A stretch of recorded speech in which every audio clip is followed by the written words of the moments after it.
detail, not detailed guys that know what they're doing. We need to study more. I don't think we study enough as a group. There's way too many, penalties and stuff like that, which, we can control. It's all mental. So for that to happen, there's really no excuse for that. So, we have to figure that out and get it right. Not change, right? I mean, it's insane to keep doing the same thing over and over again and expect something different. And we've been having these problems all year. So that has to get changed. That has to get fixed. And good evening, everybody, and welcome to another edition here of the Mount Steel podcast. And we're going to kick things off here in just a moment. But join me right now. I got a very special guest. He's been on the show before, earlier this year. Quite frankly, shortly after the Mitch Trubisky signing happened this past March when I last had him on. I'm talking about none other than Ray Fittipaldo. He is a beat writer for the Pittsburgh Post-Gazette. You can follow him on Twitter at RayFit1. Ray, thanks for taking the time to get into this. Early thoughts on the trade deadline moves right now. And to start off with the first question, is this a clear rebuild so far definitively while the draft capital they got, especially with the extra second-round pick from the Bears yesterday for Chase Claypool? I mean, I think it's certainly trending in that direction. The Steelers are not giving up on the season, despite the moves they made yesterday. Quite honestly, I was at practice today talking to coaches and players, and they feel very comfortable about moving forward with Steven Sims and Gunnar Olszewski and Miles Boykin at the receiver position. A combination of those guys are going to become the number 3 receiver. And you have to remember what Pat Freiermuth can do from the tight end position.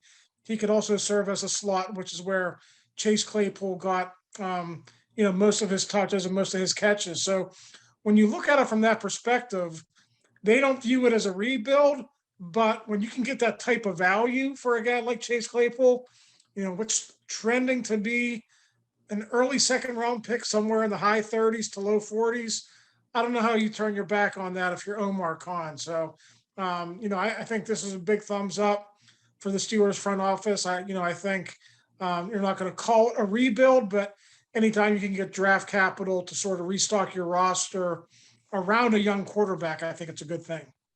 So with that being said, and a lot of people are going to look at this team right now. Of course, a lot of this was established by Kevin Colbert this past year, the free agency through the draft. And Omar Khan, up to this point, has re-signed a few guys, more particularly like Mika Fitzpatrick, most notably. And, you get this high of like second-round value for him to drive up. Andrew Filipponi was very impressed. 93.7 The Fan. He really feels like he did a great job, unlike what Kevin Colbert would do in this situation, driving up the bargain value for a guy like Chase Claypool. A high second-round pick for a guy that was drafted second round over 2.5 years ago. So with that being said, how would you grade Omar Khan's decision-making right now, even though next year will probably more than likely be the true test with his draft reflecting his team and free agency? Scale 1 to 10, where are you starting it off right now? Early impressions with him and Andy Weidl. Listen, Omar just got hired in May. He hired Sheldon White and Andy Weidl to run the personnel department. And, they're obviously going to have their fingerprints on this roster after the season ends. You see a couple of guys trickling on, some guys with Eagles ties, maybe a guy or two with Lions ties, where Sheldon White was. But you're starting to see, Andy is starting to get his types of players in here on the ground level, practice squad, to set the culture and to get the types of guys that, he wants to build around.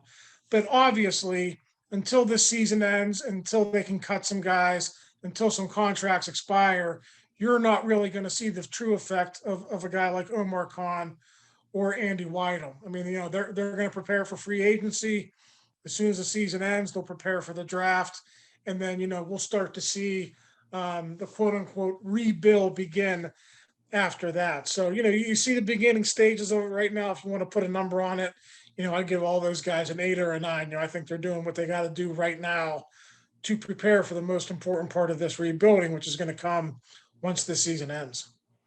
And of course, with Mike Tomlin right now, set the record for 15 consecutive non-losing seasons, start off as any NFL head coach in the history of this league, and very deservedly so. I don't feel like we should be throwing any shade on that.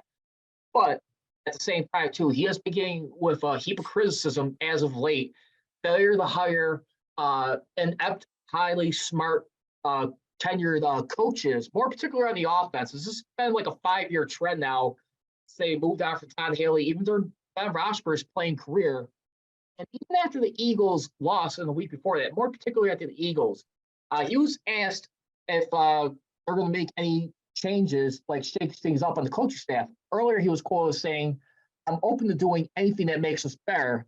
At the new media press conference earlier today, at about 1 Eastern, a solid no to any changes to coordinator or coaching staff. We know Mike Tomlin for a lot of years. He likes to be blunt and highly guards and tries to protect his team. But what do you think is going on here? Is there evidently being an internal pressure from within, sticking to his guns?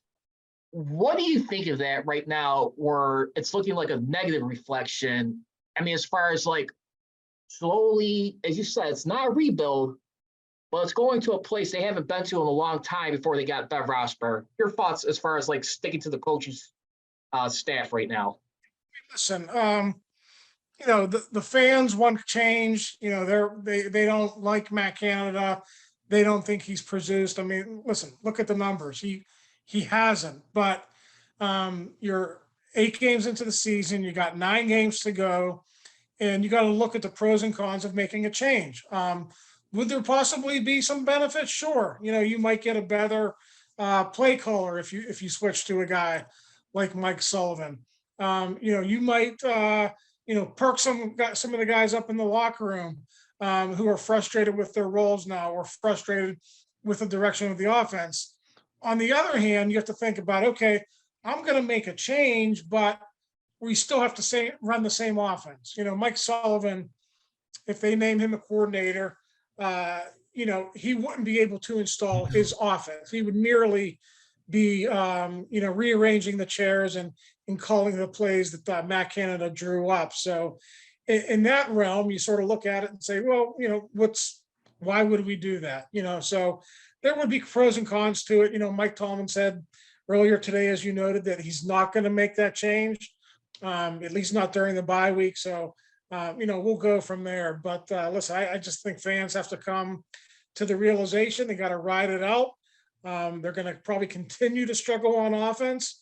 You might see some baby steps. You might see some progress, but, I don't think you're going to see a much better offense until they get some new personnel in here. And, they probably make that coaching change once the season does end. And real quick, I just want to apologize if you heard any audio cut in briefly while you were talking about that. My apologies. Okay.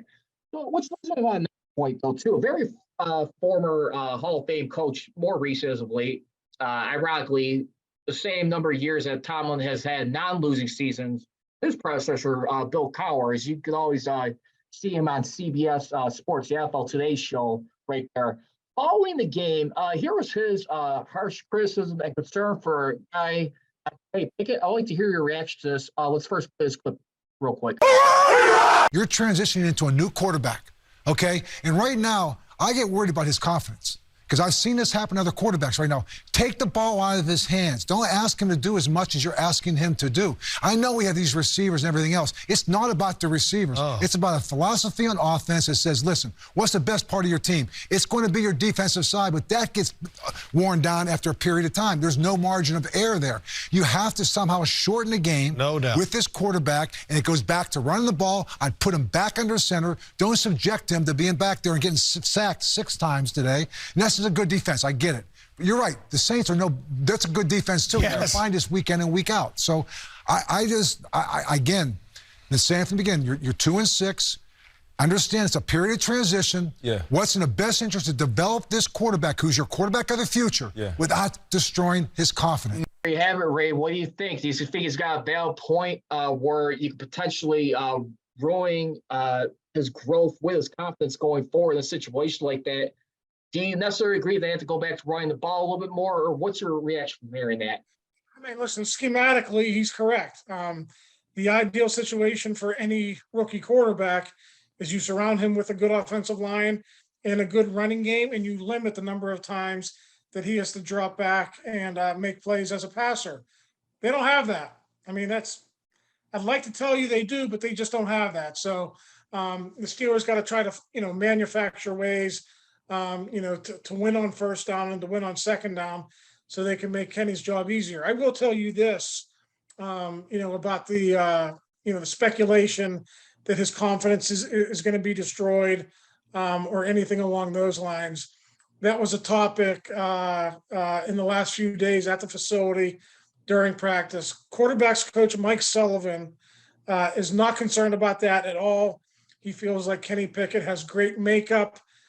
Feels like he's got the the goods to sort of survive, what's happening this season. So, maybe with another quarterback who's a little bit more fragile, doesn't maybe have the mental part of his game together, it would be an issue, but they don't feel that way with Kenny Pickett. Once again, we're being joined by Ray Fittipaldo. This will be my last question before I get you out here. Thanks again for filling in the time for us here, especially myself. On the William Jackson III acquisition right here, Pickett obviously the Steelers kept in contact with and kept their eye on for a long while right now. Felt like they needed a little bit of help in the secondary. And of course, according to the deal right there, the Steelers swapped positions with the Washington Commanders right there. And I believe it was for like a 5th and a 7th where they swapped out for this guy for 2025 or 6%, excuse me. Were you surprised at the trade deadline? Do you think they missed out as far as getting like any significant help on the run defense? I know they've been starting to jump right now, little by little under Brian Flores. They started off the season, going into the season, dead last, as high up to like 18th, as I remember, a couple weeks ago. Do you think they missed out as far as like interior defensive line or linebacker as opposed to the secondary? Do you think that was the wisest choice right here? Well, I mean, listen, if you look at the last couple of games, and especially this Philadelphia game, they need help in the secondary. They dropped 4 interceptions against Miami. They lose by 6 points. You catch one of those, you're probably going to win. You catch 2 of those, I think you're definitely going to win that game. And then when you look at the coverage in Philadelphia, against A.J. Brown, Micah Fitzpatrick had a bad day. Ahkello Witherspoon had a bad day. He was benched. And really, that's the simple reason why they brought in William Jackson. William Jackson, eventually, I can't tell you it's going to happen against the Saints, but soon he's going to be the starter opposite Cam Sutton. And they're going to see what they have in him. And they're going to see, okay, do we want to keep William Jackson for 2023, or do we really have to address this in free agency and the draft? My guess right now is they have to invest heavily in cornerback in both free agency and the draft, offensive line and defensive line. Those are the 3 big needs that I see that this team has to address once they get into the offseason. So, lots of work ahead for Omar Khan, Andy Wido in that front office. But just based off the big plays that they've been giving up here in the last month or so, I think it probably made the most sense to go out and get a corner. No question about it. I would also think maybe a receiver or some better tackle or guard coming up in this year's draft, trying to protect Pickett's confidence going forward. But Ray, I just want to thank you once again for squeezing the time real quick. I'm going to go ahead and close out right here in just a few moments. But any closing thoughts real quickly before I let you out here? Terry Bradshaw coming out public in an interview, canceled for almost a year. Real quick closing thoughts before we go. Yeah, I mean, listen, all those Steelers of the 70s are getting up there. I'm, glad that Terry is doing better and he's going to be able to continue, doing his TV duties. So yeah, that's great news for Terry, and hopefully all those guys from the 70s, can be there. Another 5 or 6 weeks for the big celebration with Franco. Exactly. Before that game against the Raiders on Christmas Eve. Well, Ray, great stuff again. Best of luck the rest of the way to you and your family, and keep up the great contributions. Love following and hearing you, especially on 93.7 The Fan. I'll hear you popping up quite frequently. Once again, ladies and gentlemen, that is Ray Fittipaldo. You can follow him on Twitter at RayFit1. Once again, best wishes and and best regards, and stay healthy and safe, man. And good luck the rest of the way for this season. Thank you so much, Ray. You got it, Charles. Anytime. You too. All right. Well, I'm going to go ahead and wrap the thing up right now. Some interesting stuff right here. Ray Fittipaldo, you just heard him, of the Pittsburgh Post-Gazette. Mike Tomlin, not really too surprised right now. Not making any changes to his coaching staff during the off week.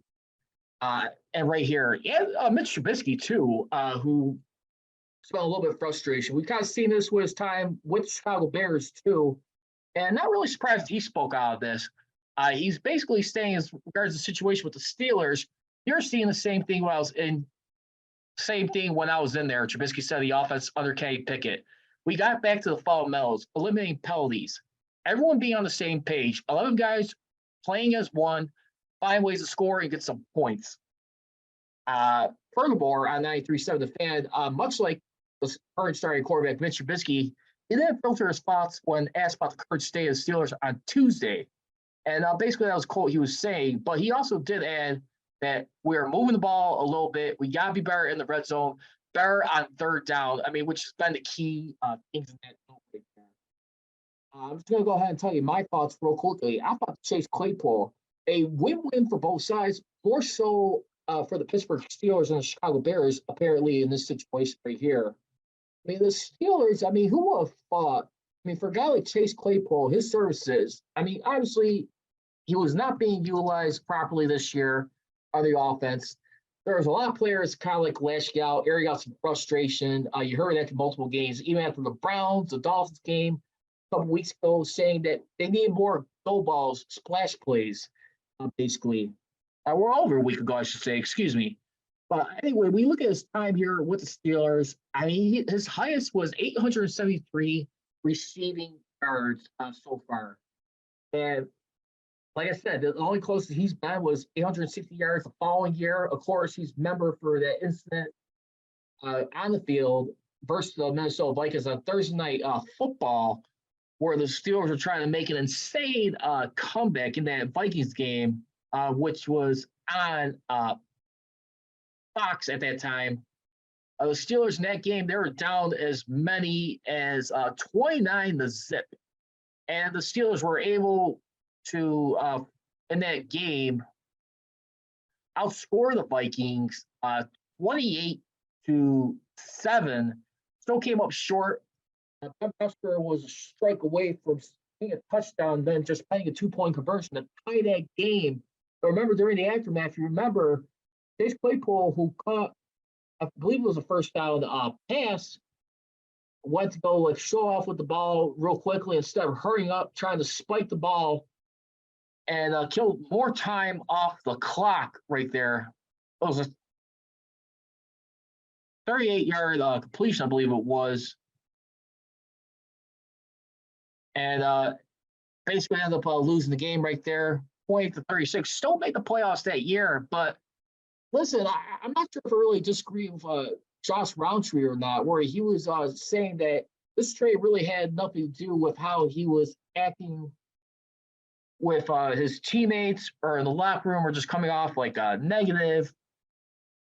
Basically, I just felt like right now, for a guy like Chase Claypool, his stature right here, he is definitely not held up his end of the bargain that well. But when you look at it, it's just embarrassingly, it really is like kind of puzzling right here. Tomlin on the Claypool trade said with the Chase deal, it was about draft capital and value for us. Chicago Bears second round pick is a pick that we value and excited about what that brings us. Says they're comfortable with depth of inside pass catchers. More particularly, Pickens trying to groom him into that role. Seems like they're going to move Deontay Johnson back within the receiving lineup. But it's really puzzling right here. To say the least, on this going into this day. And the Steelers, for the most part, Josh Roundtree was saying the report that the Steelers got rid of Chase Claypool to focus more on the offense of Pickett makes little sense.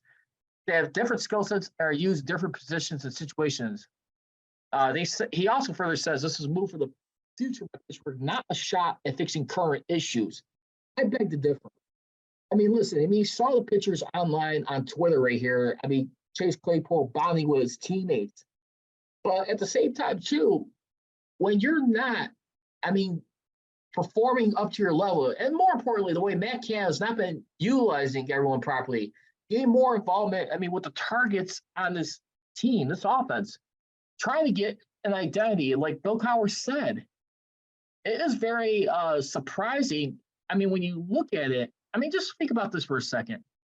I mean, receiving touchdowns, Najee Harris has the most with 2. Non-receiver as a running back, he's got 2. Even though he's been struggling at running the ball, many people feel like Jalen Warren should be getting the ball a little bit more than Najee Harris, possibly arguably be in the future.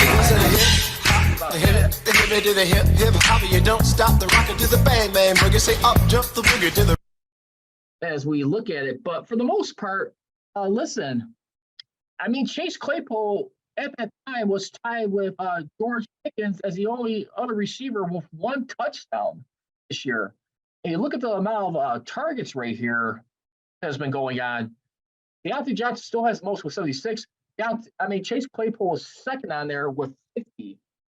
I mean, so there you go right there. I mean, it just shows you lack of utilization, the creativity right there. And it's just mind-boggling that Mike Tomlin could find a way to stick with him for the most part.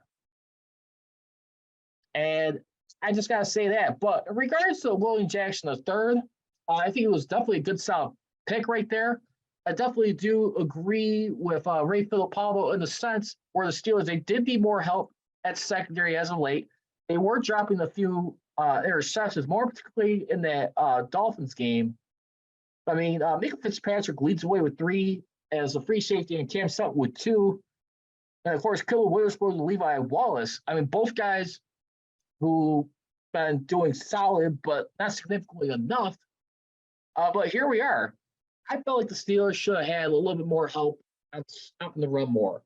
I don't think the secondary, I don't think is really that much of an issue. Of course, you had to drop interceptions. That was vital against the Dolphins on Sunday Night Football. But here we are. And I just got to say real quickly, looking back at it too, Ben Roethlisberger, when he's like looking back at this comment right here, I mean, back in July, as far as with everything going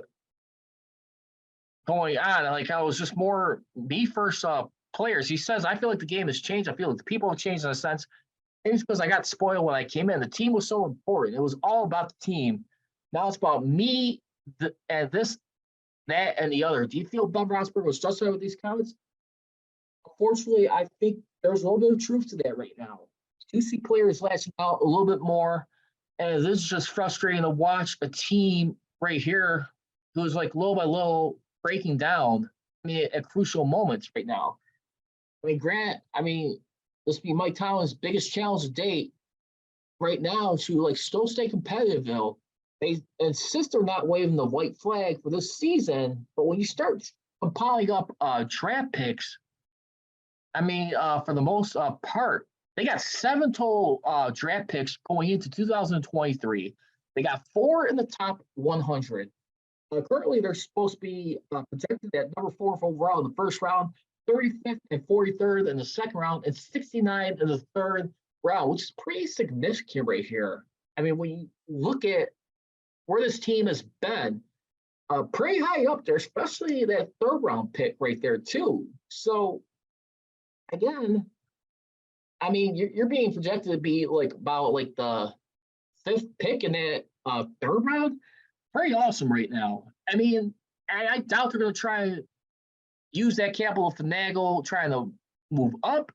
But we'll see. But more in regards to the Jackson deal, like I said, the Steelers are swapping a 6th for a 7th round pick in 2025 with the Commanders, according to Ian Rappaport. As your Philip Point was saying of 93.7 The Fan, I love what the Claypool trade represents, that the Steelers are obsessed with winning now, that there is a bigger picture down 2022. From that short side, I think this came from the front office. Good to see there are checks and balances in the Steelers' power structure. So, like I said, pretty huge signing right here. He signed a 3-year, $40.5 million contract back in 2021 with the Commanders. Reporter wasn't able to get on the field and ask for a trade. He was overall in the 2016 NFL draft. The spot right before the Steelers at 25th. So they snatched him up before the Steelers were able to come grab him, which was back here in Chicago. Jackson, he comes on board with 5 interceptions in a 6-year span, along with 51 pass deflections. Carroll also did say it's feasible that new corner William Jackson will start against the Saints. He said it'll depend on how he picks up things in practice and comfort level by the coaches. Practice today, Steelers have 4 days off and won't practice again until Monday. And there you have it right there. And also, too, as far as like the contract as well, he has a base salary of $5 million this season, $9.2 million next season, a 5 years deal, basically. And then also, too, which is really nice about this deal, too, even with William Jackson, who comes on board, his salary for the 2023 year is not guaranteed. His cap hit is going to be about over $12.75 million right there. So that's the way they could get out of this right here, basically. I'd like to hear your thoughts real quickly. And I just want to pay special prayers and condolences to Terry Bradshaw. Back on the September 25th show, I believe it was, on NFL on Fox, he was doing like a little football throw, a catch with Jimmy Johnson and his compadres right there. And you could see him having a shortness of breath. And basically, he was being interviewed on ABC News at 74. He stated he's cancer-free. And basically, the reason why he delayed speaking out about it, he was quoted saying, "I didn't talk about it because I didn't want pity," He told ABC News correspondent Harry Smith. "I didn't talk about it because a lot of celebrities, unfortunately, I'm one of those, they say this, I think the perception around America with all the millions of people is, oh, look at him, bless his heart, he has cancer. Well, my husband died of cancer. My kids are, I didn't want that. It took me a long time before I told my family." And Terry, I know sometimes it can be very entertaining, goofballs, but at the same time, very legend in this game. What he did for the Steelers and the NFL. I just wanted to say, on a personal note, thank you for all the generous time you have given us as fans to watch you grow post-football career. You're truly the perfect example how to do stuff more than just the game of sports. Really work on your life's work, as Chuck Noll would say. And I just want to keep you in prayers. Continue to stay healthy and safe, my man. And that's going to do it for this edition here of the Matt of Steel podcast. Once again, you guys can follow me on social media, on Twitter, at Matt of Steel CGR, and on Instagram, at Matt of Steel Nation. I want to thank, once again, Ray Fittipaldo for joining us here on the Pittsburgh Post-Gazette. And we'll continue to keep up more here on the Matt of Steel podcast. As always, leave you. Don't be trolling. Be rolling. Here goes, Here we go. Gone. Thank you for watching the Matt of Steel podcast with your host, Charles Prodigy Richey, here on YouTube. Please make sure to hit that subscribe button. And for all the latest Matt of Steel podcast episodes, feel free to download them on Mixcloud, Anchor.fm, and SoundCloud, wherever you get your podcasts.